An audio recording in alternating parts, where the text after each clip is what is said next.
Night ஒழுங்காக தூங்காதவங்களா நீங்கள்? அப்போ இந்த வீடியோ உங்களுக்கு தான். உங்களோட இர்ரெகுலர் ஸ்லீப் சைக்கிள் உங்கள் ஃபர்டிலிட்டி லெவலை எப்படி அஃபெக்ட் பண்ணுதுன்னு சொல்கிறேன், கேட்டுக்கோங்க. நைட் ப்ராப்பராக தூங்கலைன்னா என்ன ஆகும் அப்படின்னா 3 இம்பார்ட்டன்ட் ஹார்மோன்ஸ் இருக்குது நம்மளுக்கு: மெலட்டோனின், கிரெலின், லெப்டின். ஸோ நீங்கள் நைட் தூங்காதப்போ எதெல்லாம் அஃபெக்ட் ஆகும் அப்படின்னா இந்த ஹார்மோன்ஸ் குறைவாகவோ அதிகமாகவோ செக்ரீட் ஆகும். இது என்ன பண்ணும் அப்படின்னா உங்களோட ஊசைட் குவாலிட்டியை குறைக்கும், எம்ப்ரியோ ஃபார்மேஷனை குறைக்கும், இம்ப்ளான்டேஷனை குறைக்கும்.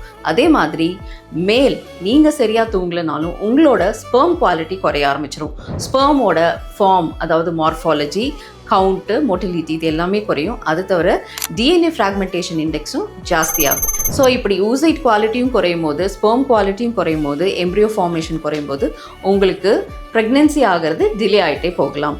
ஸோ ப்ராப்பராக தூங்கணும். என்ன டைம் அப்படின்னா 11 to மார்னிங் 5 to 6 வரைக்கும் கண்டிப்பாக தூங்கணும். ப்ரெக்னென்சி ட்ரை பண்ணுறவங்க நைட் டியூட்டி ஃப்ரெண்ட்ஸ்க்கு இந்த வீடியோவை ஷேர் பண்ணுங்கள்.